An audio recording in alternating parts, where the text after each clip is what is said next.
Kello on 4:33. Tässä on Kangsta. Se nukkuu, tai no makaa Anen kassien päällä. Wow. Moi. Tässä olen minä. Me olemme täällä. Moi. Ja täällä on Ane.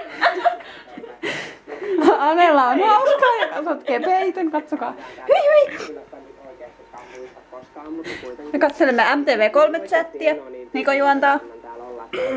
Näissä chattivuoroissa kannattaa ihan höpöä tonne lähetellä, koska kyllä mä osaan puolustaa ja kertoa asioita toteen.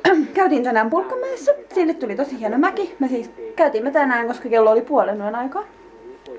Tänään tai eilen. Mennään ensi yöstä uudestaan. Ja mennään tänään Viilassa käymään. Saatiin illalla tossa idea. Uhu. Yöllä saatiin idea.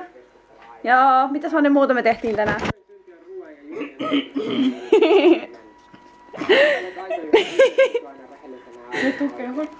Me ei tukehduttu kuitenkaan tänään, vaan äänestettiin Haavistoa.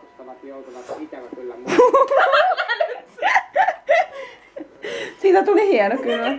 Käydään vielä kurkkaamassa Kangstaa. Anella on vähän omaa kivaa tuolla.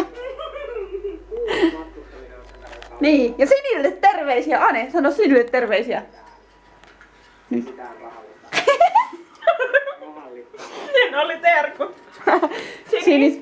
Niin, terkut. On hyvä. Om nom. Nom nom. Joo, Sinille meni terkut. Ja totta, joo. Hei hei. Moikka.